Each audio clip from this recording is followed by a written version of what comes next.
मैं आपको इसका एक मॉडल बताता हूँ जो कि हालांकि ये ग्रोसरी भी इंटरनेशनल प्रोडक्ट है, ये कोई ये नहीं कि सिर्फ पाकिस्तान में या इंडिया में या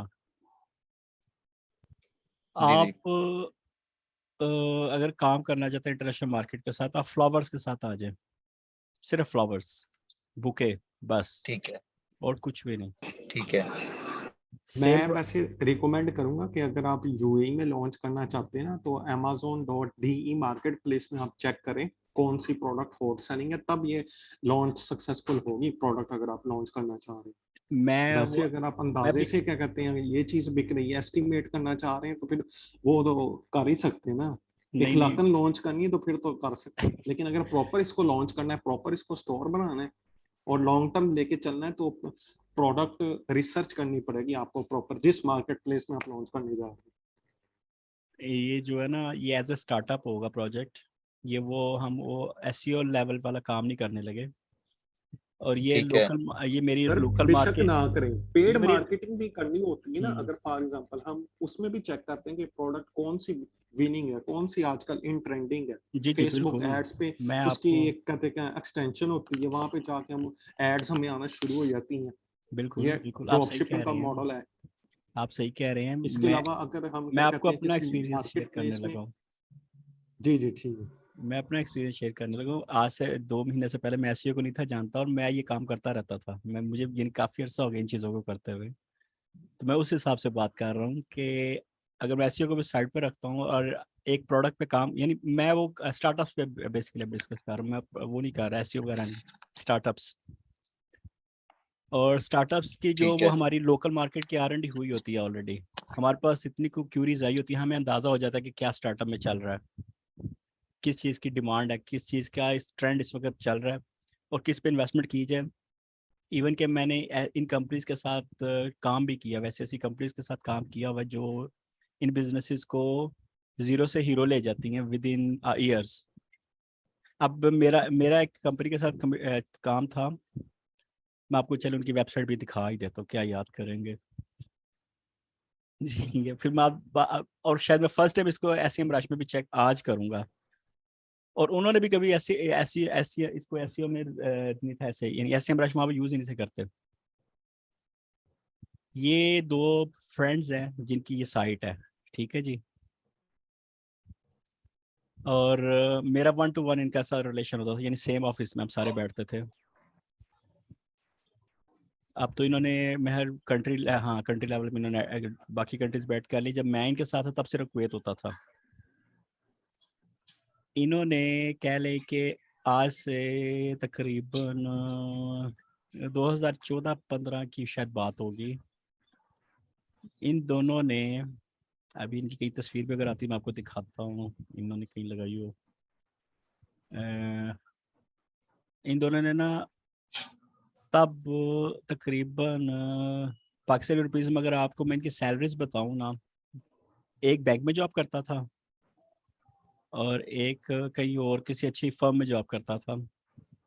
और इनकी सैलरीज 2015 में अगर कैलकुलेट कीजिए तब इनकी सैलरी जो थी ना, कोई 10-10 लाख रुपया थी ऑलमोस्ट। 10-12 लाख रुपया एक बंदा जॉब से सैलरी अर्न कर रहा था। इन्होंने वो वाह! जॉब्स को इतनी ज़्यादा। छोड़ कर, इन्होंने वो जॉब्स को छोड़ा, कट ऑफ किया, और ये बिजनेस स्टार्ट किया। ठीक है। और प्रॉपर वर्किंग की होगी पहले इस पे, सारे इसके इन्होंने सिर्फ पैरामीटर्स पे। इन्होंने सिर्फ कंपनी हायर की थी जो डेवलपमेंट करे इनके लिए बस। और एक ग्राफिक डिजाइनर हायर किया था, और एक कंटेंट राइटर था, और एक सेलमैन का बंदा था। और वो सेलमैन जो था वो ही ग्राफ वो था, कैमरामैन भी था। और ग्राफिक डिजाइनर जो था वो भी कैमरामैन भी था। तो ये ऐसे यानी टीम बनी हुई थी, और इसमें कोई ऐसी वगैरह नहीं थी चल रही है। और ये तब इन्होंने तकरीबन 1 साल के टारगेट में ना, 1 साल के बाद कंपनी का स्टैंड अप जो चल रहा था, वो तकरीबन इन्होंने अपनी सैलरी से 3 गुना ज्यादा इनकम जनरेट करनी शुरू कर दी थी। और इस वक्त और इनके टारगेट्स थे फिर आगे, और अभी माशाल्लाह अभी तो काफी अच्छे जा रहे हैं, क्योंकि अब कंट्रीज भी इन्होंने और भी ऐड कर ली हुई हैं। तो ये एक मॉडल है, लेकिन अगेन ये मॉडल ऐसा मॉडल नहीं है कि म्यूट वाल मैं कर रहा हूँ। ये मॉडल ऐसा मॉडल नहीं है कि आप इसको वर्डप्रेस पे बना के और लॉन्च करें। वर्डप्रेस सिर्फ आपको एक किक स्टार्टअप दे रहा है बस, वो लॉन्ग रन के लिए नहीं है वर्डप्रेस।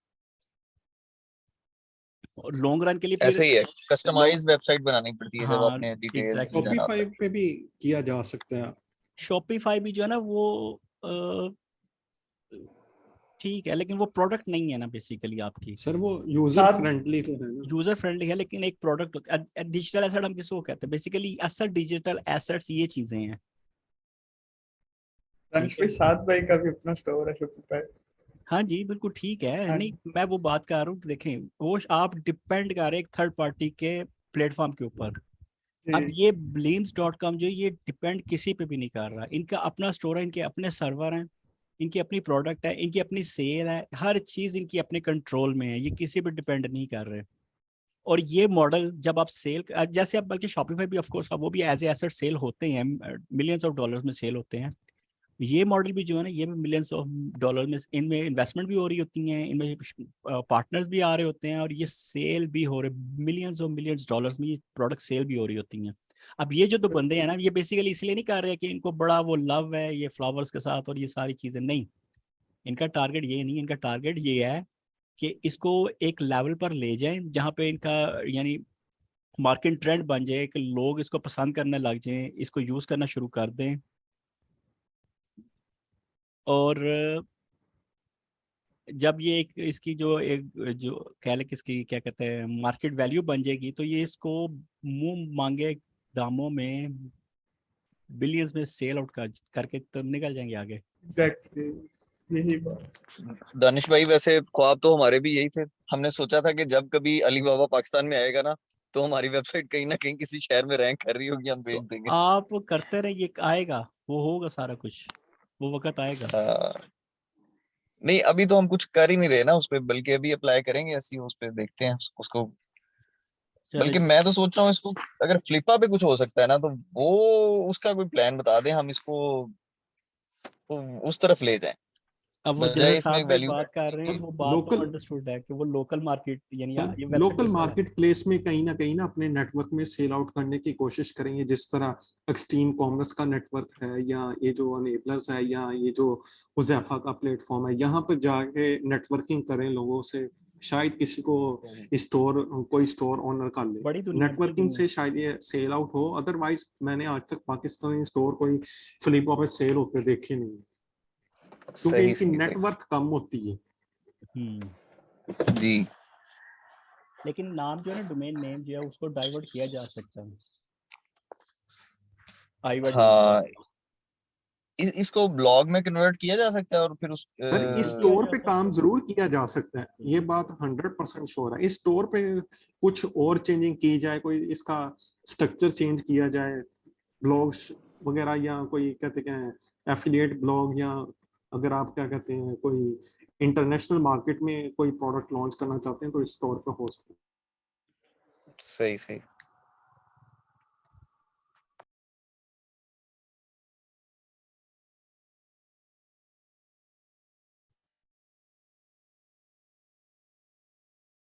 ओके।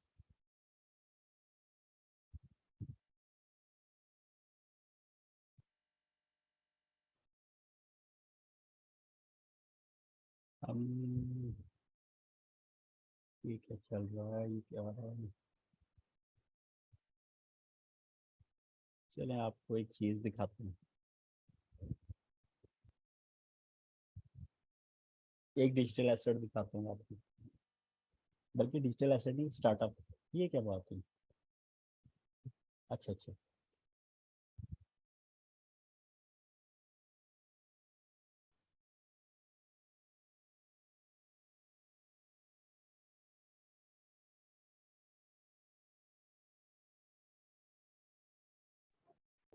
ले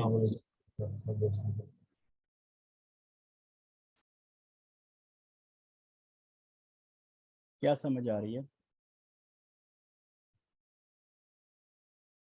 ये जो गो कार्ट्स होते हैं उनसे रिलेटेड जी कुछ लग रहा है। गो कार्ड्स, ये कार्ड वर्ड जो है ना, ये एक नीश है। जी हम्म। ठीक है। और इधर से बुकिंग होती है, ये आपने राइड करनी है ना, ये ट्रैक बना हुआ पूरा, ओके। हाँ आपने इसकी वही, बुकिंग इस्लाम करनी है। इधर पाकिस्तान में इसको इस्लामाबाद में भी है। ठीक नहीं है। नहीं, इधर और भी जगहों पे ये जो बड़े पार्क्स होते हैं ना, वहाँ पे इसको कहते हैं गो कार्ट्स, ये जो अच्छा, गो एक्टिविटी है। कार्ट करते हैं। अच्छा अच्छा, वो शुरू में जो नाम जो मर्जी लगा ले, मैं कार्ट जो एक वर्ड है ना, ये इस पे जी बिजनेस जी। होता है बहुत सारा। और इसकी वेब वेब सिस्टम भी है कि ऑनलाइन भी बुकिंग होती है इसकी यहाँ से भी। ठीक है जी। गुड हो गया ये, समझ आ गया, बिजनेस आइडिया है प्रॉपर ये। ठीक है कि जी। जो लोग फन एक्टिविटीज करते हैं ना, स्पेशली आउटडोर एक्टिविटीज, वो लोग इस तरह की एक्टिविटीज करते हैं, तो वो आप एडवांस में बुकिंग करवा रहे हैं और राइड बुक कर रहे हैं अब अपनी, ये और कोई वहां एसईओ पे आप नहीं, पहुंचे। इस पे कोई एसईओ नहीं है, कोई ब्लॉगिंग नहीं है। ठीक है, ये एक प्रोडक्ट है, डिजिटल एसेट है, जी। और ये इंग्लिश अरबिक में है।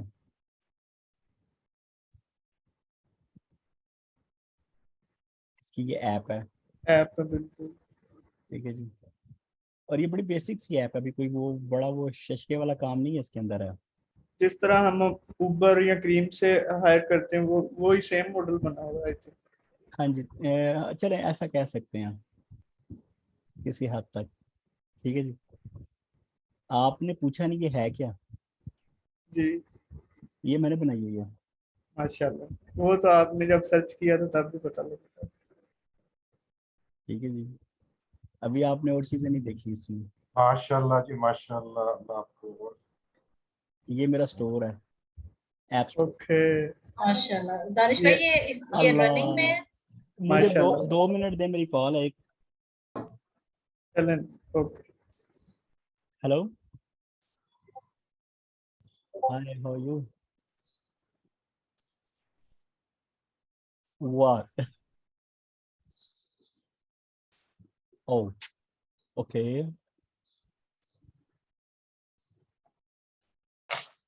Okay,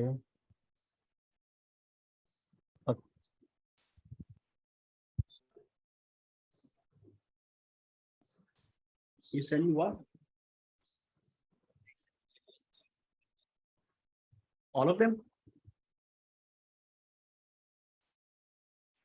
Oh, okay, so they can share with us their criteria, so I can find specific niche.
जी सर जी। अच्छा जी, हम बात कर रहे थे स्टोर्स की, ये हो गया गूगल का स्टोर, जी।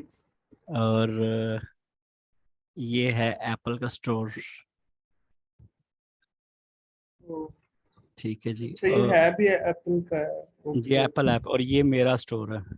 माशाल्लाह माशाल्लाह।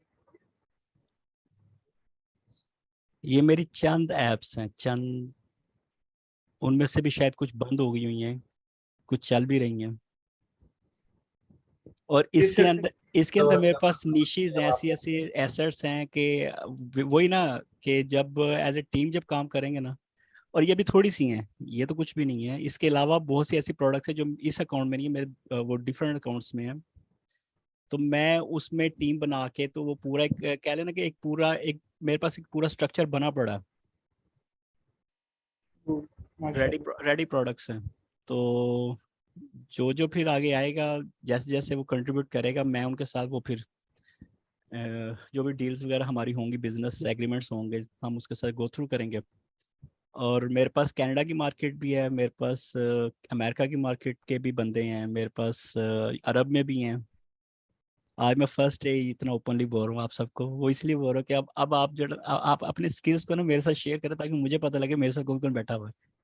मैं जी बार बार इसलिए पूछता था कि आईटी का बंदा है तो काइंडली वो जरा मुझे बताएं कि आपकी एक्सपर्टीज क्या क्या है।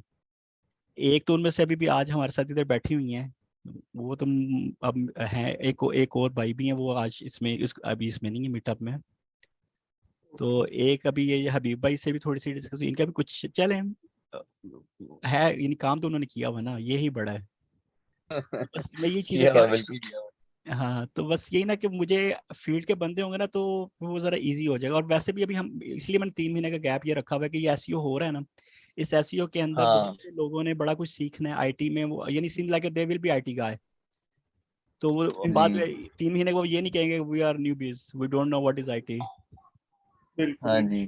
तो इसलिए मैं फिर सिर्फ वेट कर रहा हूँ कि इन्हीं में से कोई निकल आएंगे। जैसे सर ने भी बोला था कि यहाँ पे बहुत से बंदे ऐसे होंगे शायद लोगों को हायर करेंगे, यहाँ बिजनेस पार्टनर बना लेंगे, तो वन ऑफ देम, यानी उनमें से शायद मैं भी एक हूँगा।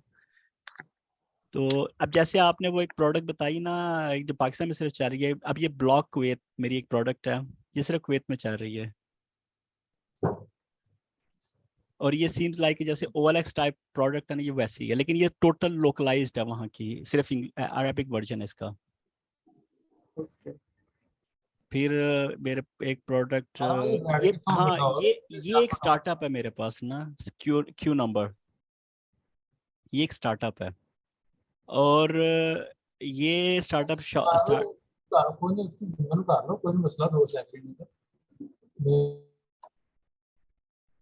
ये स्टार्टअप का पर्पस ये था कि कोरोना में जब हुआ था ना कि लोग ट्रैवल करना बंद हो गए थे, और आपको जहाँ पे भी जाना है अपॉइंटमेंट लेकर जानी है, किसी बैंक में जाना है, किसी स्टोर में जाना है, किसी डॉक्टर के पास जाना है, you have to take appointment first in advance. और फिर उस स्पेसिफिक टाइम पे ही आप जाओ सिर्फ, यानी अगर आपकी अपॉइंटमेंट 2 बजे है तो आप 2 बजे जाओ, यानी 15 मिनट पहले पहुंचो वहाँ पे, यानी वहाँ जाके क्यू में नहीं लगना, रश नहीं होना। इवन रेस्टोरेंट है, रेस्टोरेंट में भी एग्जैक्ट टाइम पे 15 मिनट पहले आप बस पहुंचो। तो ये जो क्यू नंबर ऐप है मेरी, ये बेसिकली यही सर्विसेज दे रही है घर बैठे बैठे। और ये आपको एक एक मिनट बता रही होती है कि इस वक्त जो वहाँ पे यानी फॉर एग्जाम्पल बैंक मैंने जाना है, तो उस बैंक में, और ये यानी ये एक वो एसेस बेस्ड सिस्टम है पूरा बना हुआ, जी कि किसी एक बैंक में जा रहे हैं आप, और उस बैंक में ऑलरेडी 10 बंदे ऑलरेडी हैं वहाँ पे क्यू के अंदर। क्यू का मतलब है कि ये ऐप के क्यू के अंदर, फिजिकली वहाँ पे नहीं है। तो ऐप जो है आपको अलर्ट करती रहेगी कि जैसे ही वो आप जब जाते हैं ना किसी काउंटर पे, तो वो नंबर गिर रहे होते हैं, वो 1 number 2 number counter 3 number counter, और ऊपर से नंबरिंग चल रही होती है साथ साथ। एग्जैक्टली सेम मॉडल ये भी है कि आपको घर बैठे पता लग रहा है कि इस वक्त काउंटर नंबर 2 में कोई 200 नंबर वाला जो टोकन नंबर है वो वहाँ पे सर्विंग, उसकी सर्विंग हो रही है, वो यानी काउंटर उसको सर्व कर रहा है, और आपका नंबर है शायद 220 होगा। तो ऐप जो आपको घर बैठे ही बता रही है कि आपकी बारी आने वाली है। और ये नीचे देखे एस्टिमेट टाइम बता रहा है कि क्योंकि आप एडवांस में भी बुकिंग कर लेते हैं, एक एक दो दो दिन, हफ्ता हफ्ता पहले बुकिंग कर लेते हैं, तो सिस्टम आपको अलर्ट करता रहेगा टाइम टू टाइम कि आपका टाइम आने वाला है। या जब वो 15-20 मिनट रह जाएंगे ना, तो सिस्टम आपको फिर अलर्ट करेगा जी आप घर से निकल जाएं, आपका ट्रैवलिंग टाइम इतना है, रास्ता आपको उस जगह पे पहुंचने में, यानी जिस जगह आप इस वक्त खड़े हैं वहां से आपको उस बैंक तक पहुंचने में 20 मिनट लग जाने हैं। तो आप 25 मिनट पहले निकल जाएं। ये सिस्टम अलर्ट्स दे रहा होगा उस बंदे को, यहाँ पे मैसेजेस आ रहे होंगे उसको।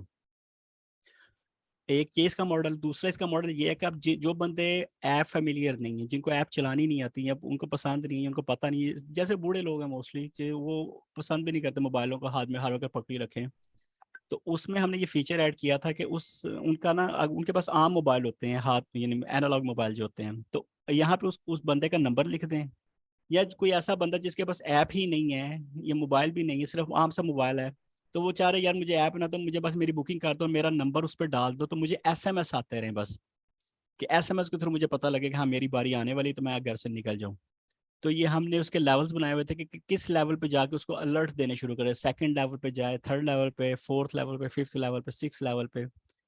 तो इस तरह उसको विदाउट ऐप यूज किए हुए भी, यानी घर में एक बंदे ने मोबाइल ऐप ये वाली डाउनलोड की और वो घर के किसी और बंदे ने जाना है और उसके मोबाइल नंबर उसका डाल दें और कहें जी आपकी बुकिंग होगी, आपका SMS आ जाएगा, आप चले जाना।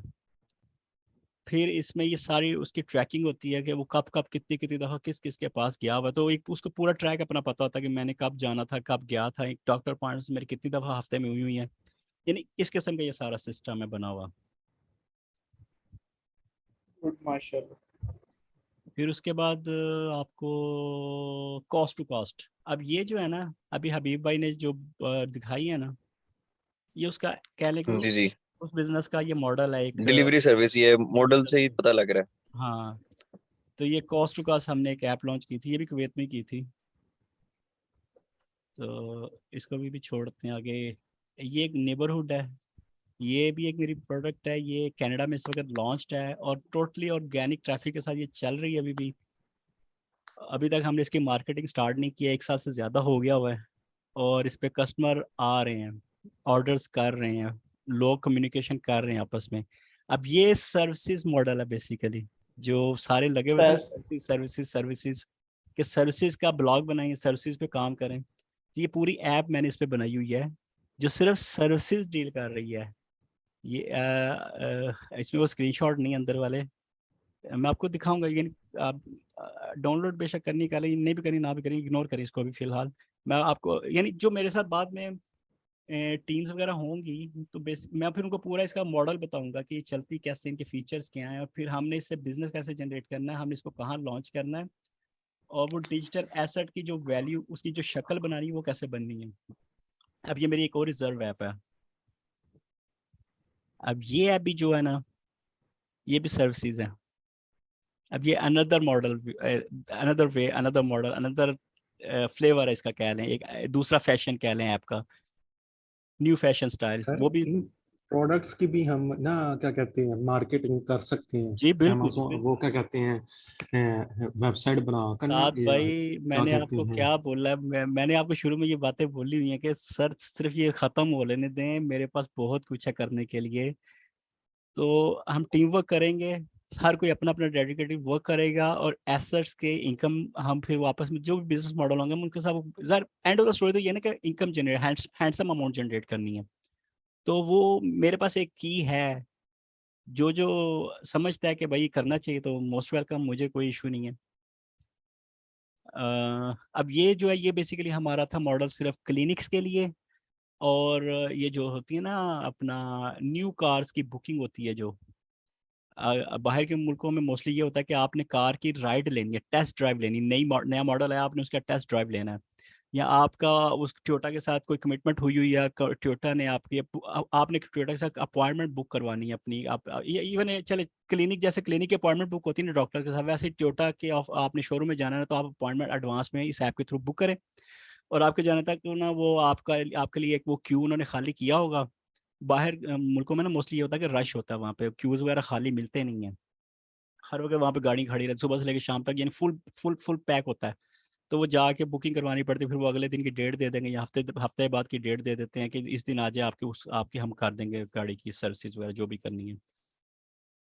तो इस ऐप के थ्रू ये होता था कि वो बुकिंग घर बैठे कर ले, तो जब उसका टाइम आता था उसको अलर्ट आता था तो वो बंदा उधर चला जाता था और जाके सिर्फ उसने ऐप ही दिखानी कि मेरी बुकिंग ऐप में हुई हुई है आपकी, ये मेरा यानी जो भी क्योंकि ये ऐप जो आगे से इंटीग्रेटेड है उनके सिस्टम्स के साथ भी, तो it's not a one way channel, ये multi channel many to many relation इसके साथ चल रहा है। तो ये इस किस्म का मॉडल है। ये मैंने एक पाकिस्तान के लिए बनाई थी, ठीक है जी, इस पे मैं कोई डिस्कस नहीं करूंगा। ये बस आपने नाम देख लिया, बस इतना ही बड़ा है। ओके जी, ये एक मैंने ये एक स्कूल सिस्टम है मेरा।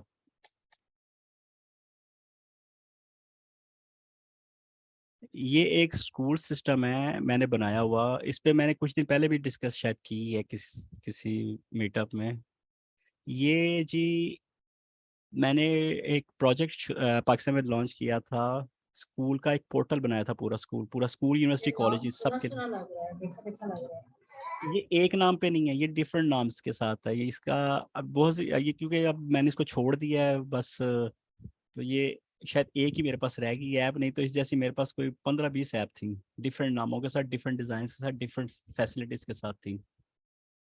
तो खैर ये पाकिस्तान में मैंने लॉन्च किया था, बहरहाल मुझे मज़ा नहीं आया मेरी वो, बस छोड़ दो इसको। भाई प्रोडक्ट पड़ी हुई है बहरहाल मेरे पास। अच्छा जी, ये एक प्रोडक्ट है, ले जी, गेमिंग की। इस पे कॉन्सेप्ट मेरा ये था कि जी बच्चे गेम्स खेलते हैं ना, तो मोस्टली ये होता है कि बच्चा एक दफ़ा एक गेम खेल लेता है ना, सीडी उसकी यूज़ कर प्ले स्टेशन की सीडीज यूज़ कर लेता है, तो शायद वो उसके बाद वो उसके लिए यूज टू वो हो जाती है, फजूल सी हो जाती है, यानी वो रख देता है वो, और उसके बाद यानी घर में उसके पास एक बंडल पड़ा होता है सीडीज का, जिसमें उसके गेम्स जो गेम लवर्स हैं उनकी बात कर रहा हूँ, तो उनके पास बंडल्स ऑफ सीडीज पड़ी रहती हैं बिला वजह, या पुराने प्ले स्टेशन पड़े रहते हैं, वो आगे से नया ले आते हैं, ज़ाहिर है मॉडल वाइज चीज़ें अपग्रेड हो रही होती है, ट्रेंड चेंज हो रहा होता है, नए नए वर्जन आ रहे होते हैं। तो ये प्लेटफॉर्म सिर्फ इसी पर्पस के लिए बनाया था कि यहाँ पे आके अपनी पुरानी चीज़ों को आपस में एक्सचेंज करना चाहे एक्सचेंज कर लें, सेल करना चाहे सेल कर लें, सिर्फ गेमिंग के हवाले से। अब ये यानी ये भी एक मॉडल है कि इस मॉडल को हम, मैंने तो फॉर गेमर्स इसका नाम रख के तो उसको लॉन्च किया था, तो इस मॉडल को हम किसी भी नीश के साथ रिप्लेस करके तो लॉन्च कर सकते हैं, उसका कलर चेंज हो जाएगा, डिज़ाइन चेंज हो जाएगा, और ये मल्टीटास्किंग नीश यानी प्रोडक्ट बन सकती है, बनी भी हुई है, मैंने इस पे और भी काफ़ी चीज़ें बनाई हुई हैं, लेकिन अभी जो मेरे सामने नज़र आ रही मैं वही आपके साथ शेयर कर रहा हूँ। ये हो गया मेरा एप्पल का एक स्टोर। अब मैं आपको गूगल में थोड़ा डिफरेंट है, कुछ चीज़ें वहाँ पे ज़्यादा हैं। ले जी, हाँ, इसमें से कुछ प्रोडक्ट मेरी अपनी है, कुछ प्रोडक्ट मेरे कस्टमर्स की हैं, और कुछ प्रोडक्ट्स बस फेवर बल्कि फाइवर की भी हैं कुछ इसमें। बस मैंने एक फाइवर को टेस्ट कर रहा था, फाइवर क्या, तो फाइवर में से मुझे कुछ ऑर्डर्स मिले, तो उन्होंने कहा जी हमें कुछ ऐसा कर दो, तो फिर मैंने उनको ये कर दिया, लेकिन फिर बाद में मैंने उसको स्टॉप कर दिया, क्योंकि वो बस फाइवर की मार्केट जो है ना, वो एक मछली मंडी है, चीप चीप चीप प्रोसेस वहाँ पे होते हैं, चीप चीप प्राइसेस होती हैं, तो इसलिए फिर मैंने अभी भी मैं भी अभी डर के मारे मैं फाइवर को ऑन ही नहीं करता, क्योंकि मुझे इसकी एक टेक्निक पता लग गई है कि जैसे मैं फाइवर ऑन करता हूँ ना, वेरी सेम डे और next day, within hour और विद इन 2 आवर और विद इन डे मुझे कस्टमर पिंग करने लग जाएंगे कि जी, यानी वो क्यूरीज आनी शुरू हो जाती है मुझे ऑर्डर्स के लिए, और मैं उनको रिफ्यूज़ करता हूँ क्यूरीज को, क्योंकि वो सीम्स लाइक $50, $100, $200 इस किस्म की क्यूरीज होती हैं, और मेरा पूरा पूरा 2-2 दिन लग जाते हैं फिर उनके उनके इश्यूज को रिजॉल्व करने में।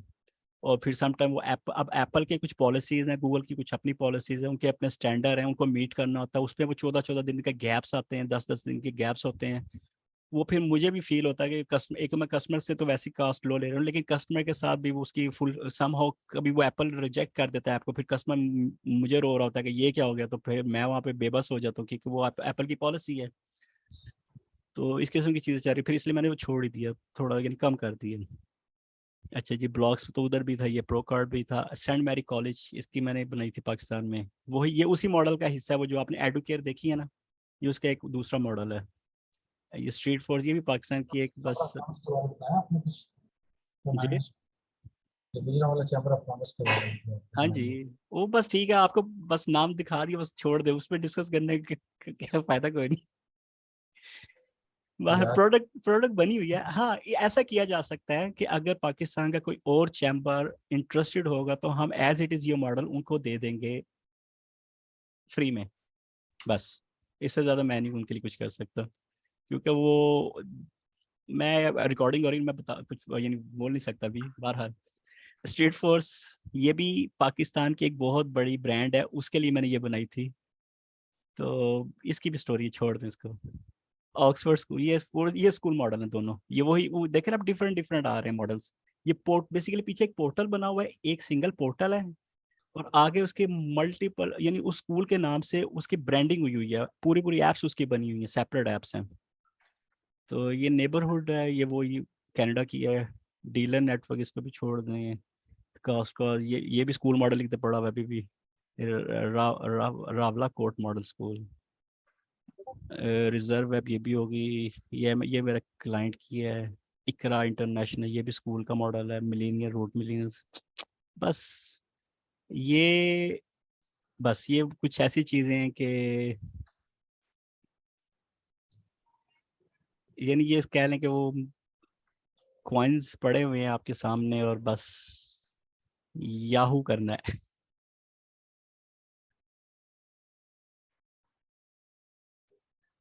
बाकी और बड़ा कुछ है, वो टाइम के साथ साथ चीज़ें फिर खुलती रहेंगी, आती रहेंगी। और यहाँ तक कि नहीं है बाकी येल्प के ऊपर जो मैंने बेसिकली आपसे डिस्कस, मेरा टारगेट ये नहीं है कि येल्प के ऊपर आके सिर्फ कस्टमर पकड़ के उनको सादी सादी वेबसाइट बना के 100 200 500 हज़ार डॉलर कमाना, नहीं ये मकसद नहीं है मेरा। पर्पस उससे आगे का है। तो इसलिए मैं कह रहा था कि टीम बनी होगी येल्प के हवाले से भी, तो वो एक स्पेसिफिक येल्प इटसेल्फ मेरे लिए एक नीश है पूरी, कि एक टीम सिर्फ येल्प पे काम करेगी, एक टीम को मैं शायद गमट्री पे लगा दूंगा, वो गमट्री पे काम करेगी। लोकल मार्केट की सपोर्ट मेरे पास है यूके की, ठीक है जी, वो उसको डील कर रहे होंगे वहाँ से, यहाँ से हम उसको डील कर रहे होंगे। और येल्प जो है ये यूरोप की मार्केट है, मोस्टली यूरोप की मार्केट है। वैसे अमेरिका कनाडा यूके में भी अब आ गई हुई है, लेकिन मोस्टली वो यूरोप की मार्केट है उसमें, येल्प में। क्योंकि अगर आप में से कोई यूरोप गया हुआ है तो कोई गया हुआ है हम में से कोई यूरोप, इधर कोई बैठा हुआ ऐसा बंदा जो किसी एक कंट्री में गया हो, फिर वो ज़रा मेमोरी वो हो जाएगी थोड़ी एक जैसी। तो मैं, कोई नहीं है?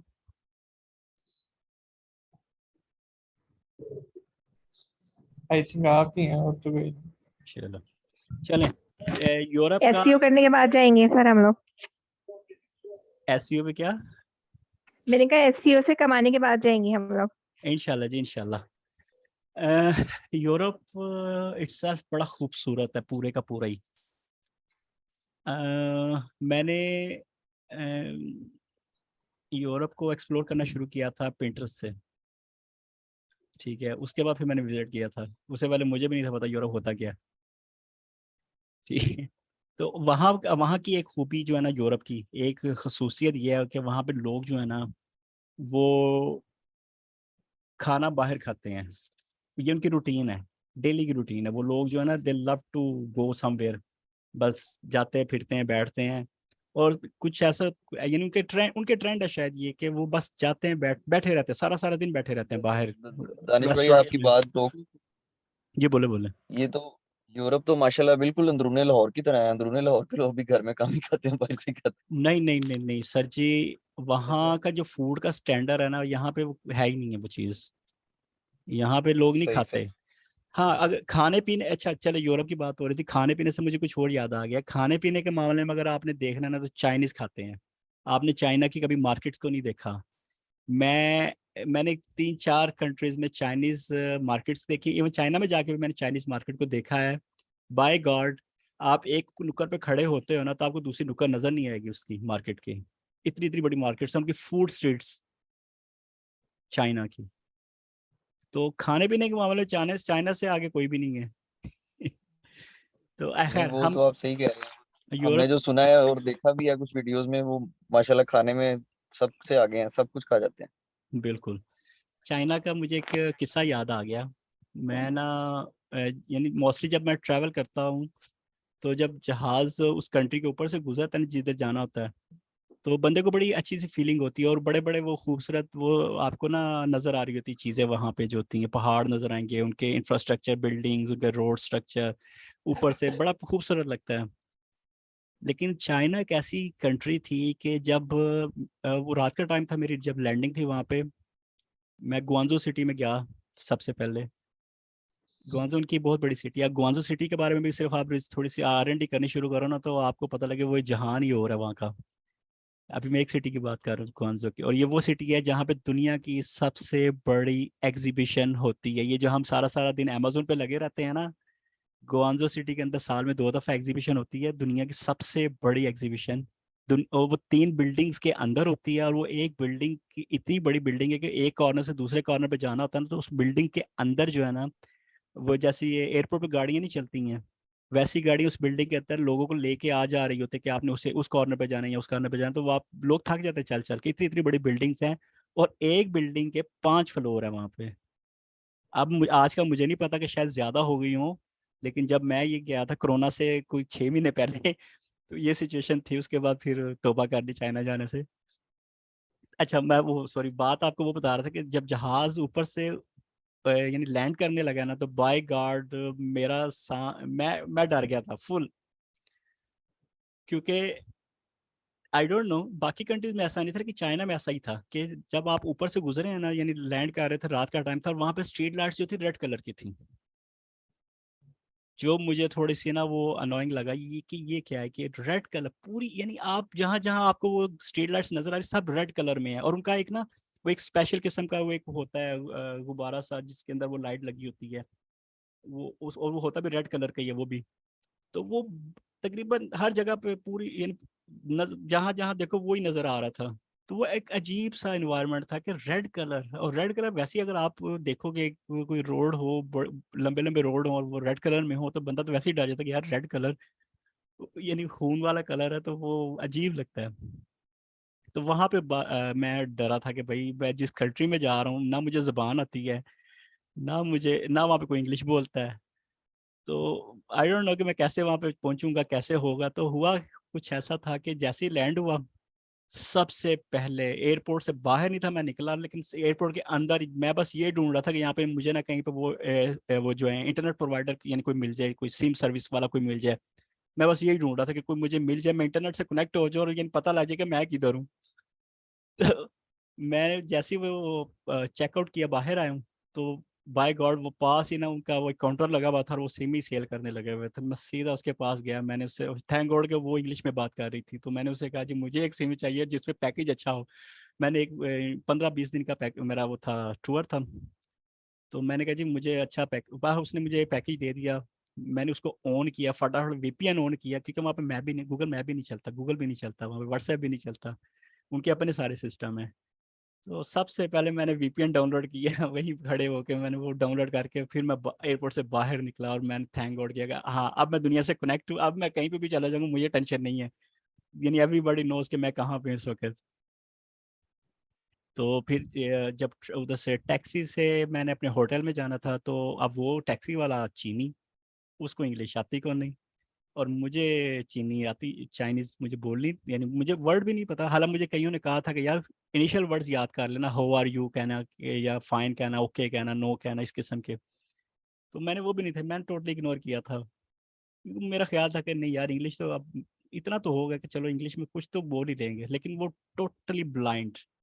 तो उसका फिर ये था कि मैंने ना प्रिंट निकाल के रखे होते थे, जिस भी होटल की मेरी बुकिंग होती थी ना, मैंने उसका प्रिंट अपने बैग में साथ रखा होता था, और वो चाइनीज लैंग्वेज में लिखा होता था। तो मैंने निकाल के उसको दिखाया, मैं कहा जी मैंने इशारे से बोला मैंने इधर जाना है वो टैक्सी वाले ने खैर ले गया मुझे। अब मैं डर रहा था कि टैक्सी वाला ऊपर चाइनीज टैक्सी वाला, तो वो मुझे घुमाना ही ना शुरू कर दो। रात के मेरे ख्याल से कोई 11-12 बजे का टाइम, सारा सारा सन्नाटा। तो मैंने अपना गूगल मैप ऑन किया, नेविगेशन ऑन की, उस होटल की वो जो है उसकी नेविगेशन पे लगाया और वॉइस ऑन करके तो अपने हाथ में पकड़ लिया मोबाइल की, पता लगे इस ड्राइवर को कि मुझे पता है होटल किस तरफ है, रास्ता कौन सा है यानी इतना मैं वो था कि पता नहीं अब मुझे कहीं ले ही ना जाए, क्योंकि वहाँ पे तो यहाँ चीज़, वहाँ बंदा जाता गायब हो जाता, पता ही नहीं लगता बंदा गया किधर है। तो खैर मैं नेविगेशन पे था, और वो फिर ड्राइवर जो है उसको भी फील हो रहा था कि इसको पता है कि हमने किधर जाना है, डायरेक्शन क्या है, तो वो कोई लंबे रास्ते से नहीं मुझे लेके जाएगा या कहीं मिस इधर उधर मिस ही ना कर दे। बहरहाल पहुंच गए टाइम पे होटल, और मैं अपनी लोकेशन पे था। उसके बाद भी और भी काफ़ी चीज़ें हैं। मेरे ख्याल से बड़ा आज के लिए इतना चाइना का, हम बात कर रहे थे येल्प की, हम चाइना पहुंच गए हैं। मैं येल्प बोले यार, आप बोलो कि मैं क्या बोल रहा हूँ, यानी क्या आप बातें कर रहे हो, कुछ मुझे भी तो पता लगे ना कि मैं बातें कर रहा हूँ, आगे सुनने वाले हैं या मेरा ही इंटरनेट बंद पड़ा हो। नहीं नहीं, आपका इंटरनेट बंद नहीं है। आपकी आ रही है जी, आवाज आ रही है आपकी। सारे अब आप तो अपने सर सफर में जो आपको आप कर रहे हैं आपको ना, आप सुन उसमें रहे हैं खो गए हैं। सारे। हम तो फीलिंग ही ले सकते हैं बैठे बैठे, जोन सी वही ले रहे हैं। नहीं नहीं अच्छा चलें, चाइना अगर अगर किसी का इंटरेस्ट है चाइना जाने का, क्योंकि मुझे काफ़ी लोगों ने ऑलरेडी बोला हुआ है, मेरे कजन वगैरह ने, कि भाई अब नेक्स्ट टाइम जब कभी चाइना जाओगे ना तो हम इकट्ठे जाएंगे। तो मैं उनको एक ही बात कहता हूँ, मैं कि जब आपका प्रोग्राम बनेगा ना मुझे बस बता देना, प्लान बना लेंगे जाने का। मैं चाइना की बात इसलिए इतनी कर रहा हूँ कि चाइना इटसेल्फ एक दुनिया है। मैं डिफरेंट कंट्रीज में जब जाता हूँ तो मेरे लिए मेरे हाथ से 4-5 दिन के बाद ना मैं ठीक है, मुझे नहीं समझ लग रही होती कि ठीक है ओके अब वापस चलते हैं। यानी हफ्ते का मैक्सिमम बड़ा भी होगा 10 दिन का टूर। लेकिन चाइना का मैंने 15 तकरीबन 16-17 दिन का टूर था मेरा, और वो 16-17 दिन मेरे ऐसे गुजरे थे कि मुझे लग रहा था कि मैं बहुत थोड़े टाइम के लिए आया हूँ, मुझे आना चाहिए था कम से कम 2 महीने के लिए चाइना को अगर एक्सप्लोर करना है। और बाय गॉड जब मैं उधर रहता था, अच्छा मैं फिर ना मेरा ये नहीं होता कि मैं एक होटल में गया हूँ तो बस मैंने अपना पूरी वेकेशन उसी होटल में गुजार के उसी सिटी में गुजार के वापस आ जाना। मैं सेम सिटीज़ में डिफरेंट होटल बुकिंग करता था, डिफरेंट डिफरेंट टाइम, यानी 3-4 दिन एक होटल में रहा, 3-4 दिन किसी और में रहा। और समहाउ मैं बीच में ऐसी बुकिंग भी करता था कि जिसमें मुझे अपार्टमेंट्स मिल जाते थे। अपार्टमेंट्स अब वो होता था कि लिविंग स्टैंडर्ड एग्जैक्टली जो चाइनीज लोग जैसे रहते हैं उनके घर जैसे होते हैं वो वैसे वो पूरे पूरे अपार्टमेंट होते थे, वो रेंट आउट करते हैं वहाँ पे। तो वो भी मुझे चांस मिलते थे कुछ, कभी कभी बड़े बड़े अच्छे होटल थे तो कभी कभी माड़े होटलों में मैं चला जाता था। तो ये चलता रहता था इस तरह अप एंड डाउन। उससे यानी जो मेरा पर्पस होता था कि एक्सप्लोर करना है मुझे, मुझे वहाँ के लाइफ को एंजॉय करना है, वहाँ के लोगों के यानी उनका जो इन्वायरमेंट है उसके साथ घुल मिल कर रहना है। तो चाइना में ना मैं एक होटल में था, तो मैंने वहाँ पे एक चीज़ नोटिस की। वहाँ पे ना मैंने बहुत से बहुत ज़्यादा, थोड़े भी नहीं बहुत ज़्यादा बूढ़े लोग देखे। और वो बूढ़े लोग जो होते हैं शॉपिंग कर रहे हैं, वॉक कर रहे हैं, इधर उधर घूम फिर रहे हैं, नॉर्मल है वहाँ पे। यानी उनका कुब निकला हुआ सीन लाइक 100 एज का होगा या 90 एज के माई बाबा होंगे या माई होगी या बाबा होगा कोई 90+ एज नजर आता था कि वो इतनी एज के हैं। लेकिन उन्होंने हाथों में बैग पकड़े, दोनों दोनों हाथों में वो बैग पकड़े होते थे। कोई सामान लेके आ रहा है, कोई सामान शॉपिंग करने जा रहा है, कोई वैसे ही घूमने लगा हुआ है। यानी ये वहाँ पे नॉर्मल है। मैं सरप्राइज था कि इतने ज्यादा बूढ़े लोग यहाँ पे और वॉक कर रहे हैं रोडों पे, आम है। क्योंकि उनके जो यंगस्टर हैं वो सारे कामों में लगे रहते हैं, वो मशीनें हैं, और बूढ़े जो हैं वो फिर इधर उधर घूमते फिरते रहते हैं। तो एक चीज मैंने ये नोटिस की जो मेरे भी दिमाग में आई, मैं आपसे शेयर कर ली। और एक दफा मेरे साथ ऐसा हुआ कि हाँ वहाँ पे एक चीज, हाँ चाइना में एक चीज का बड़ा हुआ था ना मुझे एक्सपीरियंस। उनके जो टनल है ना ट्रेनों के, वो बड़े कमाल के हैं। यानी ऐसे इतने बड़े बड़े टनल मैंने यूरोप में नहीं देखे। हालांकि फ्रांस के अंदर टनल हैं लेकिन वो थोड़े छोटे हैं और बहुत ज्यादा है, आपकी सोच से ज्यादा है। यानी फ्रांस का जो ट्रेन का टनल सिस्टम है ना, उनका जो अंडरग्राउंड जो उनकी ट्रेनें चलती हैं वो एक जाल है बहुत बड़ा। यानी बंदा आप वहाँ पे जाए फ्रांस में तो आप, क्योंकि मैंने एक एक्सपीरियंस किया था वहाँ पे ना फ्रांस में भी, कि मैं एक टनल में गया हूँ मेरे होटल के साथ। यानी सिंपल लाइक ऐसी है कि किसी गली में से गुजरोगे सडन किसी रोड पे आओगे तो वहाँ पे एक वो अंडरग्राउंड टनल का ना वो बना होगा, यानी वहाँ पे जाने का रास्ता बना होगा। ये नॉर्मल है वहाँ पे फ्रांस के अंदर, पेरिस में। तो मैं नीचे मेरे होटल से बाहर निकला, मैं नीचे गया, वो सारी टनल नीचे रास्ता जाता था, मैं चला गया। यानी वो घूमने फिरने का जो शौक था कि घूमो फिरो वॉक करो इधर उधर देखो दुनिया। तो मैं चला गया नीचे, अंदर गया।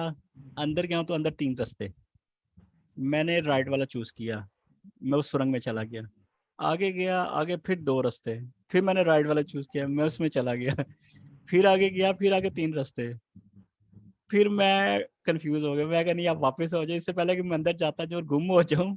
मैं वापस आ गया। ये पेरिस की मैं आपको बात बता रहा हूँ, पेरिस सिटी जो है ना उसके नीचे जो उनका इंफ्रास्ट्रक्चर बना हुआ है।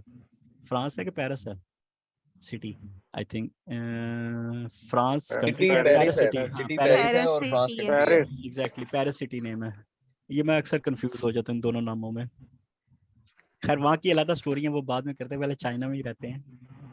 तो चाइना में फिर अच्छा वो मैं एक होटल से मैंने मूव करना था, हाँ नहीं उससे पहले कि ये मुझे ना मैं मोस्टली जब ट्रैवल करता हूँ तो मैं फिर टैक्सी वगैरह यूज़ करता हूँ, वहाँ लोकल्स जो होती है ना उनकी, जैसे उबर वगैरह हो गई तो उनकी वहाँ पे अपनी लोकल्स हैं।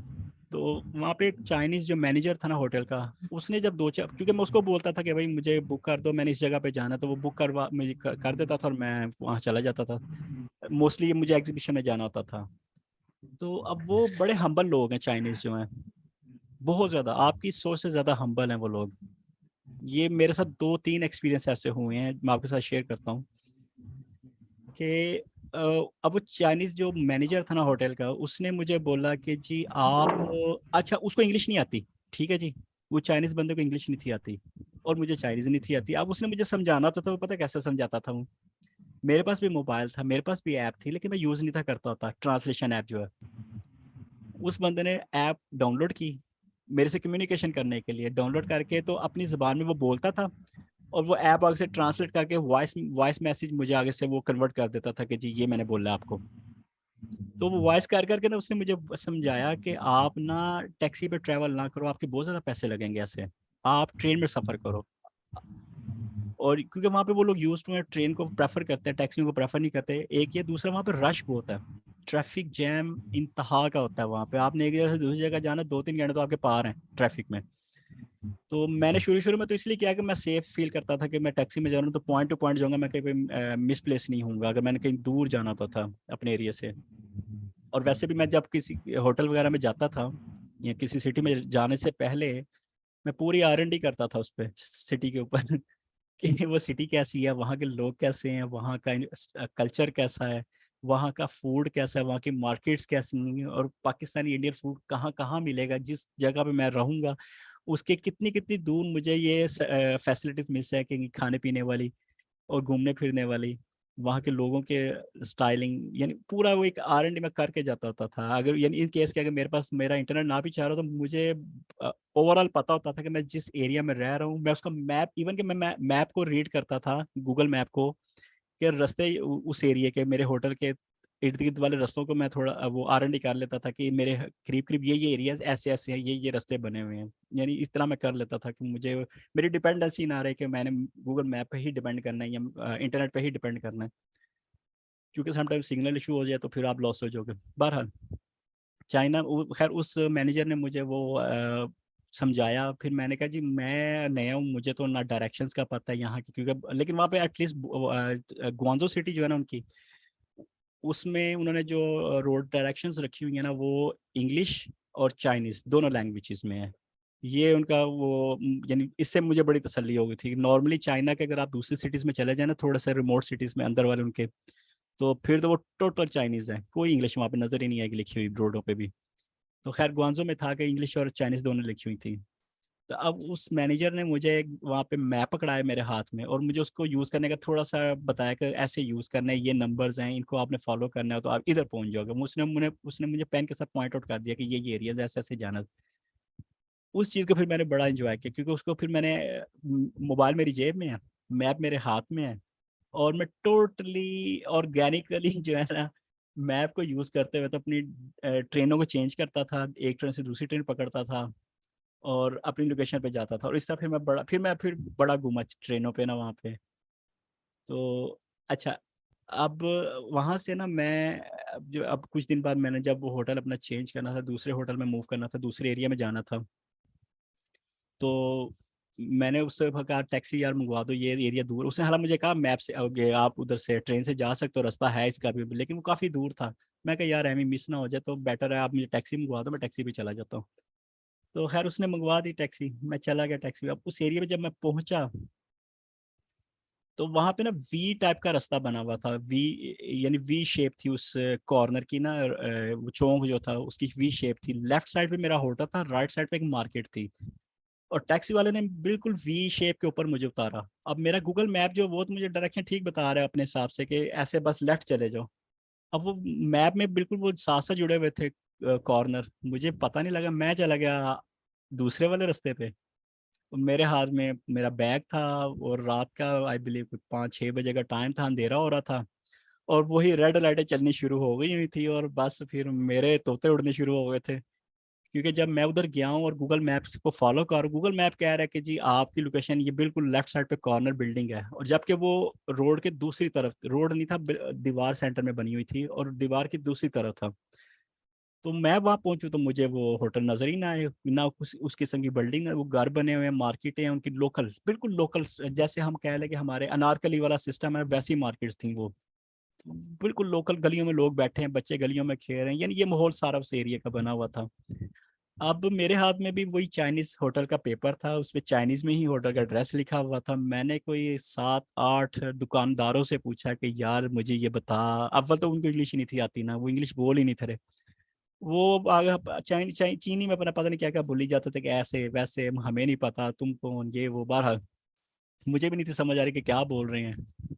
मैंने डिसाइड किया कि वापस चलते हैं यार इधर, वापस यानी उसी जहाँ से टैक्सी ने मुझे उतारा था वहीं जाता हूँ, वहीं से टैक्सी दोबारा पकड़ूंगा और पुराने वाले होटल में फिर चला जाऊंगा। ये मैंने डिसाइड कर लिया। मैं वापस आ रहा हूँ रोड की तरफ, बैक साइड। तो कॉर्नर पे ना एक सब्जी वाली दुकान थी, मैंने कहा चलो लास्ट चांस इस पे मार लेते हैं, सब्जी वाले से पूछ लेते हैं शायद, क्योंकि वो रोड के बिल्कुल कॉर्नर पे थी तो वहाँ पे लोगों का आना जाना बहुत ज्यादा था, मैं इसको पता ही होगा। मैं उससे सब्जी वाले से अभी पूछ ही रहा हूँ, मैं इंग्लिश में पूछ रहा हूँ, वो चीनी था, उसको वो अपनी जुबान में मुझे बोलने लगा हुआ था। अब मैंने महसूस किया मेरे पीछे कोई खड़ा हुआ है और मुसलसल खड़ा हुआ है, यानी मेरे पीछे, क्योंकि जितनी देर मैं पूछता रहा वो मेरे पीछे ही खड़ा है। मुझे फील हुआ something on my back side.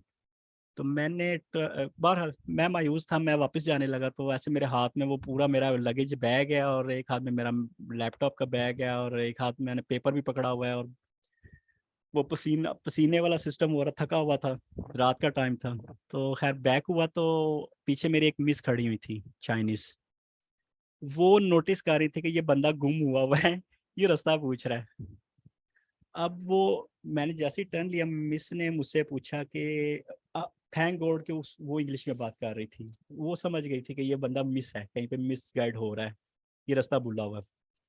तो मैंने मिस को उसने जब मुझसे पूछा कि तुम क्या ढूंढना चाह रहे हो, क्या मसला क्या है आपका, मैं काफ़ी देर से आपको नोटिस कर रही हूँ कि आप कभी उससे पूछते हो कभी उससे पूछते हो। और उस मिस ने हाथ में सब्जी वाला बैग पकड़ा हुआ था, यानी वो कहीं से शॉपिंग करके आ रही थी, शायद उसने अपने घर जा कुकिंग शुकिंग वगैरह करनी थी। तो उसने मुझे पूछा कि आपका क्या मसला है, मैंने कहा जी मैंने इस होटल में जाना, मुझे मिल नहीं रहा है। वो कहती ये तो मेरे रास्ते में आता है, मैं रोज ऑफिस गुजर के जाती हूँ तो ये रास्ते में है।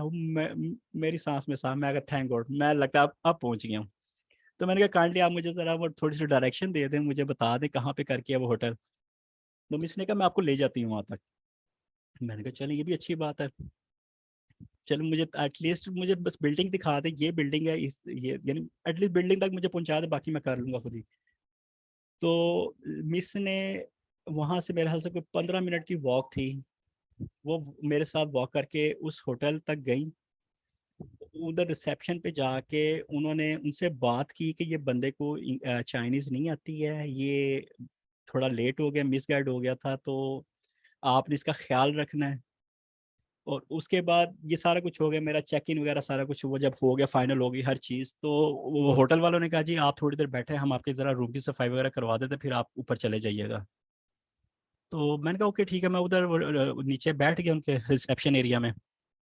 अब वो जो मिस थी वो भी आके बैठ गई मेरे पास, and I was surprised and I was feeling something, यानी समथिंग मुझे अजीब लग रहा था कि ये क्यों बैठ रही है यहाँ पे। यानी अब ठीक है इन्होंने मुझे पहुंचा दिया मेरी जगह पे, लोकेशन पे, तो इनको ज़रूरत नहीं है, ये जा सकती है। मैंने उनको 3-4 दफ़ा बोला कि you can go now, I have no issue now, लेकिन वो मिस कहती है नहीं,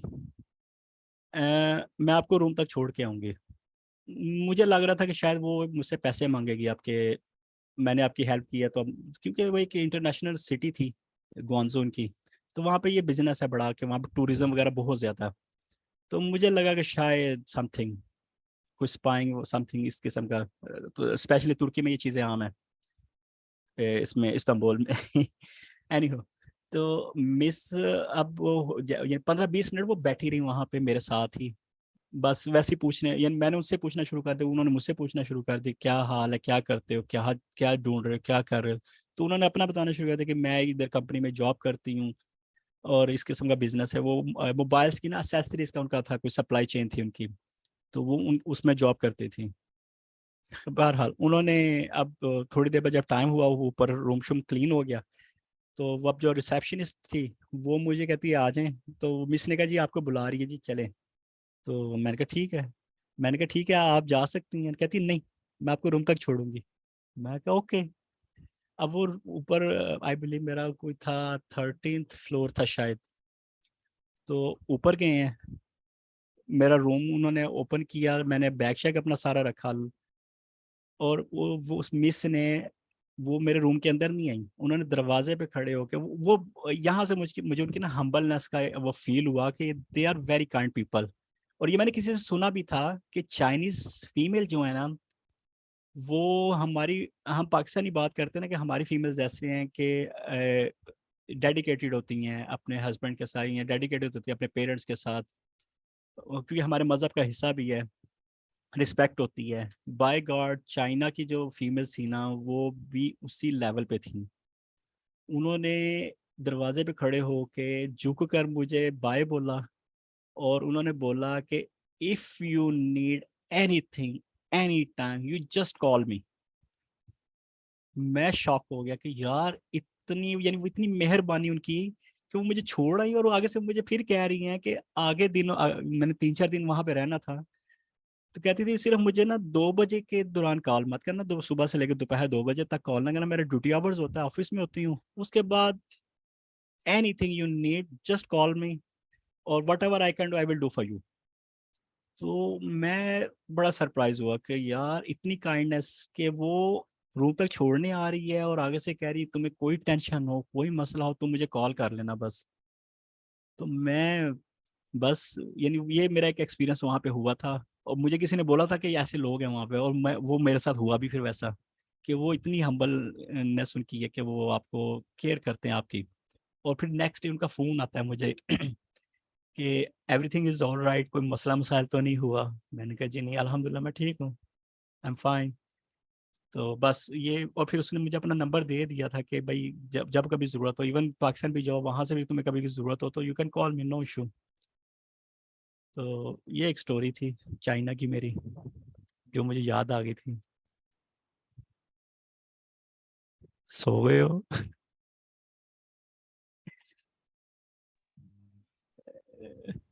सारे आपकी स्टोरी सुन के ना उसमें डीप गए चले। देखें हम येल्प से शुरू हुए थे, चले कहाँ गए। बिल्कुल। और येल्प वाली बात बीच में रह गई है, येल्प में रेस्टोरेंट बिजनेस बहुत ज्यादा है यार। बिल्कुल।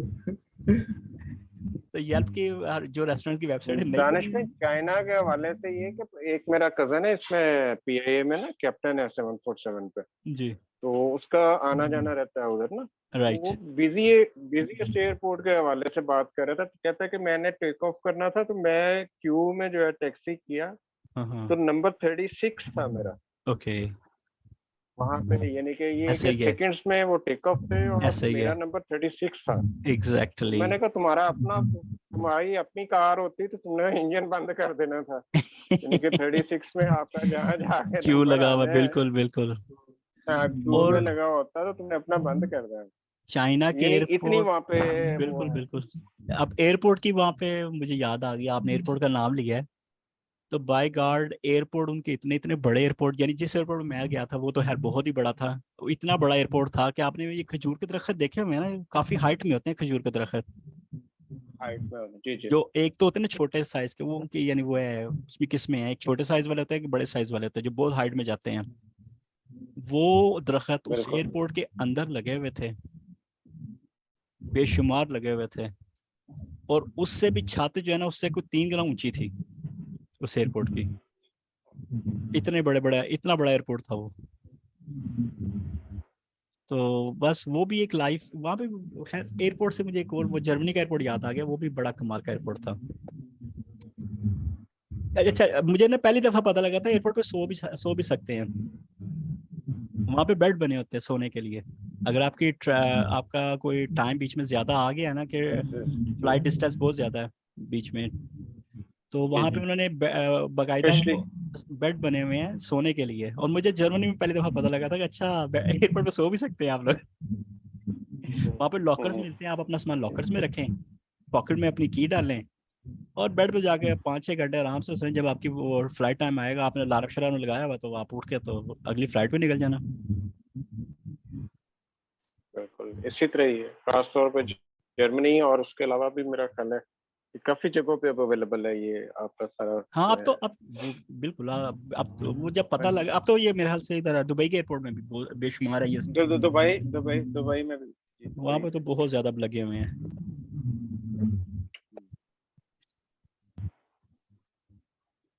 और जर्मनी का जो था ना, वहाँ पे जब मैंने लैंड किया तो वहाँ पे ना यानी जहाज से नीचे उतरा तो आगे बस ने आपको बिठाया, वो आपको ले गया आगे एक टनल पे, ट्रेन टनल बने हुए थे, वो उसने टनल पे उतारा। अब ट्रेन एयरपोर्ट के अंदर, एयरपोर्ट की अपनी ट्रेनें चल रही हैं जो आपको रनवे से आपको अंदर लेके जा रही हैं। तो ये मेरे लिए एक नई चीज़ थी, एक्सपीरियंस था। तो ट्रेन में बैठ के हम आगे गए, और फिर आगे जब आप मेन एग्जिट एरिया, चेकआउट वाले एरिया से बाहर निकले हैं, तो आगे फिर एयरपोर्ट के अंदर ट्रेनों के स्टेशन बने हुए हैं कि वहीं से ट्रेन पे बैठे और आप अपने डेस्टिनेशन पे चले जाएं।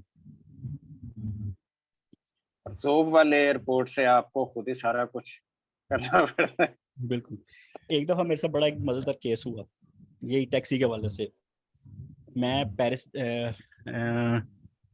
मेरा हाँ पेरिस के रेलवे स्टेशन पे मैं उतरा, रात का टाइम हो गया हुआ था।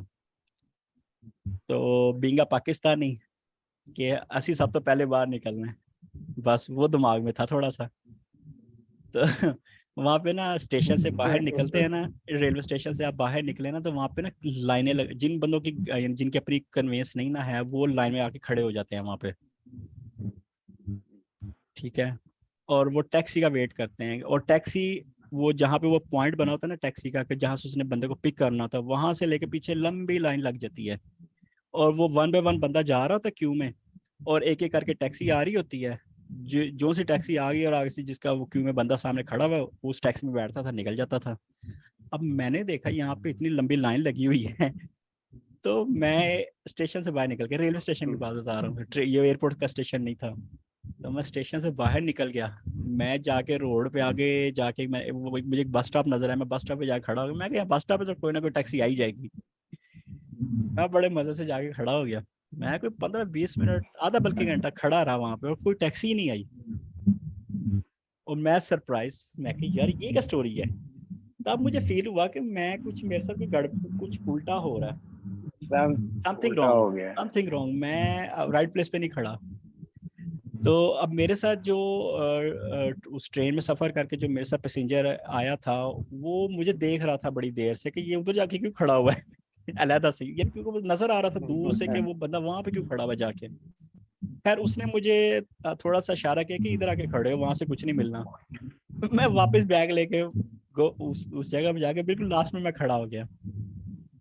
तब मुझे रियलाइज हुआ कि यार मैं गलत था। यहाँ पे लोग जो है ऐसे टैक्सी, अव्वल तो वहाँ पे टैक्सियाँ आपको ऐसे पिक ही नहीं करती हैं, वहाँ का रूल है, आपको टैक्सी रोड से पिक ही नहीं करती। तो वो बंदे ने, यानी फिर मेरी बारी आई उस पूरे क्यू को, ऑलमोस्ट मैं आखिरी बंदा ही रह गया था, क्योंकि मैं अपनी तरफ से मैं था कि मैं पहले निकल जाऊंगा। बहरहाल मैं लास्ट में first and last, first and last last चले ना, आ फर्स्ट एंड लास्ट। तो बहरहाल टैक्सी आई आगे से, वहां पे भी वही स्टोरी जो चाइना वाली के जी, उनको इंग्लिश नहीं आती, they don't want to speak in English, they don't like English. French people they don't like English speaking people. उनके पुलिस वाले French and German I think, नहीं, German are different, German are very nice, they are also very humble people. मैं दोनों की आपको story सुनाता हूँ, मुझे वो याद आ गई। दोनों पुलिस वाले, दोनों, मैंने सॉरी आपका माइक बंद किया, वो ना पीछे से नॉइस आ रही थी। तो अपना क्या कहते हैं, फ्रांस में मैंने वहाँ पे भी वही मेरा मॉडल था, मोबाइल मैप ऑन कर लिया मैंने, और मैं कहा जी ये मुझे गलत जगह डायरेक्शन में तो लेके जा ही नहीं ना सकता, क्योंकि मैप ऑन है, उसको भी पता कि मैप ऑन है तो डायरेक्शन सही है तो क्योंकि वो फ्रांस के अंदर ये चोरी चुकारी वाला बड़ा आम है, वहाँ पे लोग ठगते हैं, ये आम सी वहाँ पे बात है, बेशुमार चोरियाँ होती हैं फ्रांस के अंदर, पेरिस के अंदर। और वहाँ पे हर गली मोहल्ले के आगे ना गेट लगे हुए हैं और ताले लगे हुए हैं। इवन के क्रॉस, ये जो छोटे मोटे किराने की दुकानें है ना, ये भी वहाँ पे ओपन नहीं है, जालियां लगी हुई हैं आगे, यानी सिर्फ हाथ अंदर डालो, अपनी चीज ले लो, बस आप उस स्टोर के अंदर दाखिल नहीं हो सकते। ये मैं आपको वो एरिया की बात बता रहा हूँ, जैसे हमारा मरी का माल रोड कह लो या लाहौर का माल रोड है ना, रश लगा हुआ है और दुनिया आ रही है जा रही, गहमा गहम, ये वॉकिंग, दोनों रोड के दोनों साइड पे पैदल वॉक हो रही है, और यानी इस किस्म का रोड था वो वाला, जहाँ पे जिसकी मैं आपको बात बता रहा हूँ कि वहाँ पे भी जो स्टोर बने हुए थे वो भी लॉक थे। वो इसलिए रीज़न बाद में पता लगी थी, मेरे ऑफिस वाले ने मुझे बताया था बाद में कि यहाँ पे चोरियाँ बहुत होती हैं, तो ये सिक्योरिटी रीज़न की वजह से ना ये लॉक रखते हैं चीज़ों को ऐसे। अच्छा, नेक्स्ट डे मैं ना थोड़ा वो एरिया एक्सप्लोर करने के लिए पैदल निकला, जब घूम फिर रहा था, वॉक कर रहा, यानी बस मुंह उठाया चल पड़े, और एक आइडिया था कि मैं किसी एरिया में वॉक कर रहा हूँ तो मुझे पता होता था कि रास्ते कैसे कैसे हैं यहाँ पे, वो मैं पहले देख लेता था गूगल मैप से। अच्छा, एक जगह पे मैं वॉक कर रहा था तो समहाउ मैं कोई मिस कर गया वहाँ पे ना थोड़ा सा डायरेक्शंस को, और है मैं अपने होटल के कहीं करीब करीब ही था, तो लेकिन मुझे वो स्ट्रीट मिल नहीं थी कि मेरे होटल की स्ट्रीट जो है वो कहाँ पे, उसका बस मुझे नाम याद था। तो वहाँ पे मैंने 2-3 बंदों से पूछा, उन्होंने इग्नोर किया मुझे, तो मैंने कहा चलो, वो आगे मुझे एक पुलिस वाला नजर आ गया, तो मैंने पुलिस वाले के पास चला गया। अब मैं पुलिस वाले से पूछ रहा हूँ इंग्लिश में कि यार मुझे काइंडली बता सकते हो कि ये स्ट्रीट किस तरफ है, तो पुलिस वाला मुझे टोटली अवॉइड करने लग गया ना, वो मुझसे बात करना ही नहीं था चाह रहा, क्योंकि मैं इंग्लिश में बात कर रहा था और वो उस चीज़ को पसंद नहीं था कर रहा कि इंग्लिश में मुझसे बात क्यों कर रहा है। तो बाद में फिर जब मैंने अपने ऑफिस कोलीग से पूछा तो कहते हैं हाँ यार, यहाँ के लोग ऐसे ही हैं, ये इंग्लिश पीपल को पसंद, ये इंग्लिश बोलने वाले को ये पसंद ही नहीं करते, ये यानी इस किस्म के ये लोग हैं, और कामचोर भी बड़े हैं, ये हमारे सिर्फ पाकिस्तानी कामचोर नहीं, फ्रांसीसी भी बड़े कामचोर हैं। तो इसी तरह सेम केस मेरे साथ जर्मनी में हुआ। मैं ट्रेन में बैठा हुआ, मैं मेन सिटी से अपने होटल पे जा रहा था, तो वो काफ़ी डिस्टेंस पे था, तो रात की वो लास्ट ट्रेन थी जिस पे मैं आ रहा था। वो वहाँ वहाँ पे रात हो जाती है, यानी आप कह लो यहाँ पे पाकिस्तान में अगर एक रात के 1-2 बजे का टाइम है ना, तो वहाँ पे वो 9 बजे वाला जो टाइम होता है ना, वो वहाँ का रात का टाइम है, मिडनाइट, कि कोई बंदा ही नहीं है रोड पे, खालम खाली रोड है, स्पेशली संडे वाले दिन। तो वो लास्ट ट्रेन थी, और मेरे कुलीग ने मुझे ड्रॉप किया बाहर स्टेशन के, और उसने बोला कि ये लास्ट ट्रेन है, इसको मिस ना करना, नहीं तो सारी रात तुम यहीं बैठे रह जाओगे। तो मैं आके खोल के वेट करता रहा कि ट्रेन ये इस स्टेशन पे, ये प्लेटफॉर्म, वो वहाँ पे बड़े ये वो हैं, यानी सिस्टम है कि आपके पास जो टिकट है ना, और आप उस प्लेस पे खड़े होगे तो एग्जैक्टली वो जो बोगी है वो आपके सामने खड़ी होगी, और एग्जैक्टली आपका सीट नंबर जो है वो वेरी नियर टू दैट वो डोर होगा। तो एंटर हो गया बाहर, मैं ट्रेन पे चढ़ गया। अब ट्रेन पे बाय गॉड, जिस बोगी में मैं बैठा हुआ था वहां पे एक मैं बैठा हुआ था और एक पुलिस वाला था जर्मन का। ये मैं आपको फ्रैंकफर्ट की बात बता रहा हूँ, सिटी की। अब वो पुलिस वाला जो था वो बुक रीड कर रहा था, और उनकी ट्रेनों पे ना इंग्लिश नहीं थी लिखी हुई। जो वो डायरेक्शन, क्योंकि वो जैसे जैसे वो स्टेशन आता है ना, तो वो जैसे हमारी पाकिस्तान में भी अब ये सिस्टम है बसों में, ये जो लाहौर में जो चलती हैं, और ऑरेंज ट्रेन या दूसरी रेड वाली जो बसेस हैं, कि वो स्टेशन आने से पहले वो आपको एक वॉइस नोट आ रहा था, और वो बता रहा है, साथ लाइट भी जल रही है, तो मैप भी एक बना होता है बस की छत के साथ करके। तो वहाँ पे वो उस ट्रेन में वो बने हुए थे वैसे स्ट्रक्चर पूरे एरिया के, कि ये भी स्टेशन आने वाला है, तो वो अनाउंस करता था अपनी जर्मन लैंग्वेज में, डच में, और यानी आपको पता लगा। और मैंने उन वर्ड्स को बाय डिजाइन याद किया हुआ था, क्योंकि वो डच लैंग्वेज थी। कुछ कुछ इंग्लिश वर्ड्स की अंडरस्टैंडिंग हो जाती थी कि इंग्लिश वर्ड्स हैं, लेकिन वो उनका प्रोनाउंसिएशन जो होता था ना, वो उनका अपना बोलने का एक तरीका डिफरेंट है, तो वो इंग्लिश को भी अपनी जुबान में बोल रहे होते थे, थोड़ा सा डिफरेंट लगता था। तो मैंने बड़ा फोकस किया हुआ था कि मेरे वाला जब स्टेशन आएगा ना, तो मैंने बस उधर उधर दरवाजा खुला, मैंने बाहर निकल जाना। लेकिन फिर भी मैं कंफ्यूज हो रहा था उनके वर्ड जब वो बोलता था, अनाउंस होते थे। तो पुलिस वाला जो बैठा हुआ था ना, मैंने उससे इंग्लिश में फिर मैंने उससे पूछा कि मैंने उससे वो एरिया का नाम बोल के पूछा, मैं कहा you know this area will come, can you tell me so I can leave the train.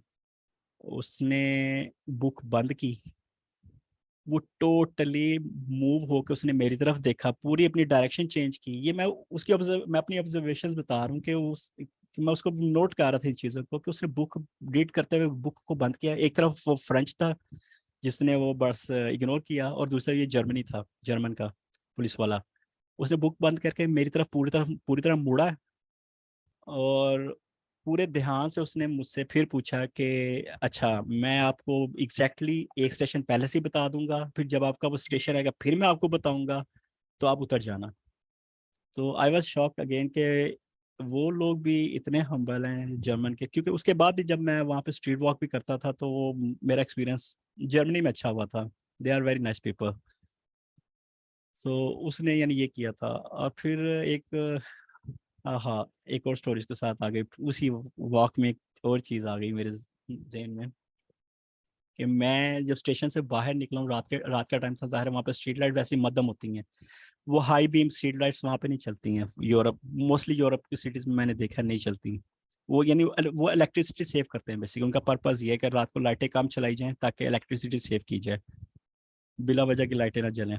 इसलिए वो लोग जब सूरज की रोशनी में सारे काम करते हैं, वो रात की लाइटिंग में बहुत काम करते हैं इलेक्ट्रिसिटी पे। तो अच्छा, मैं वॉक करके अपने होटल की तरफ जा रहा था वहाँ से, और मेरा होटल तक 15 मिनट की वॉक पे था स्टेशन से। तो अब वहाँ पे ना एक बीच में एक एरिया ऐसा आया कि जहाँ बिल्कुल अंधेरा था, लाइट बिल्कुल ही मध्यम सी थी ना, तो मैं डर गया वहाँ पे। मैं अगर यहाँ पता नहीं यहाँ पे कोई, क्योंकि वहाँ पे ना ये गैंग सिस्टम भी बहुत है यूरोप के अंदर ना। मैं काफ़ी एरियाज में मैंने देखा वहाँ पे गैंग सिस्टम। वो यानी वो यंगस्टर से होते हैं, वो बस ऐਵੇਂ आपको तंग करेंगे इस किस्म का बस ये। और वो उन्होंने ये चौक वॉकिंग जो होती है, ये क्या कहते हैं इसको, वॉल चौक जो होता है, ये मैंने बहुत ज्यादा देखा है वहाँ पे पूरे डिफरेंट सिटीज में, डिफरेंट कंट्रीज में देखा है। बेशुमार जगहों पे ना वॉल चॉकिंग उन्होंने की हुई है। तो उससे एक वो आपको इम्प्रेशन आता है कि यहाँ पे गैंग्स वाला का सिस्टम है, बहुत है वहाँ पे। इस किस्म के बड़े सिस्टम बने हुए हैं, लोग ग्रुप्स बने हुए हैं, माफियाज वगैरह या जो भी जैसे भी। तो मैं मेरे ज़हन में वही चल रहा था कि क्योंकि वो जिस जगह से गुजरना था उस दीवार पे भी बड़ी वो पेंटिंग शेटिंग हुई हुई थी, और वो ड्रोनी तस्वीरें वगैरह इस किस्म की उन्होंने लिखी हुई थी, बनाई हुई थी। तो मैं डर गया बाहर, मैंने वहां से दौड़ लगा दी उस अंधेरे वाले एरिया से ना। कोई 2 मिनट मैं दौड़ता रहा वहां से, दौड़ के फटाफट अंधेरे से निकल के फिर रोशनी वाले एरिया में फिर मैं स्लो गया। अब नेक्स्ट डे जब मैं ऑफिस गया तो मैंने जाके वहां से अपने आप कुलीग से बात की। मैंने कहा यार रात को तो मैं डर ही गया था, मैं तो इवन की यानी रात का भी कोई 8-9 बजे का टाइम होगा, तो मैं कहा यार यहाँ पे तो ऐसे बिल्कुल सन्नाटा था और बिल्कुल अंधेरा था। वो कहता है डोंट वरी, आप टेंशन ना लो, आप जिस दिन से यहाँ आए हुए हो और जितनी देर आप यहाँ पे हो, पुलिस आपको मॉनिटर कर रही है, जगह जगह जो कैमरे लगे हैं ना वो आपको वॉच कर रहे हैं हर वक्त। तो अल्लाह ने कहा अगर कुछ हो भी जाता ना तो with in a minute police वहाँ पहुंच जानी थी। तो डोंट वरी अबाउट दिस कि यहाँ पे अंधेरा है तो पता नहीं कुछ हो ना जाए। तो ये एक स्टोरी थोड़ी सी जर्मनी की। हाँ जी, बस बड़ा है। येल्प मिस हो गया हमसे। बोले बोले। येल्प की बेस बन रही है ना, एक बेस सेट हो रही है उसकी। तो वही ना, बिजनेस वहां से बहुत सारा लिया जा सकता है, और मेरा टारगेट वही है कि सिर्फ वेबसाइट ही नहीं है, फिर आगे से उनके SaaS बेस्ड सिस्टम्स मैं डेवलप कर सकता हूँ। और मैंने आपको कुछ दिखाए भी हैं जो मेरे बने हुए हैं, और बहुत सी ऐसी प्रोडक्ट्स जो मेरी पड़ी हुई हैं मेरी लॉग के अंदर। कुछ को हम बनी बनाई दे देंगे, कुछ को मैं डेवलप करके भी दे दूंगा, मेरे पास डेवलपमेंट टीम भी है, तो कर सकते हैं बहुत कुछ। दानिश भाई अभी आपने पिंटरेस्ट का, सॉरी आप, अच्छा ठीक, पिंटरेस्ट एक अलग जहान है। हाँ जी, वो पिंटरेस्ट की आप बात कर रहे थे ना, मेरा ब्लॉग था एक ना, वो बनवाया तो मैंने शौक में था, यानी कि वो प्रॉपरली अच्छा। मैं नहीं वो कोई पिंटरेस्ट पे ब्लॉग बनाया था? वो नहीं जी, वैसे अपना बनाया था, उस पे फैशन के रिलेटेड था अच्छा वो। अच्छा अच्छा अच्छा। तो क्योंकि उस पर ट्रैफिक, मैं वैसे ये टैग्स वगैरह वो यानी कि उसके विदाउट नोइंग एनीथिंग जो है ना, जिसको कहते हैं कि ब्लाइंड, लेकिन मैं करता पूरा काम था उस पे, योस्टा और ये जितनी भी है ना, जी जी। तो आर्टिकल भी छोटा मोटा वो कर लेता था उस पर।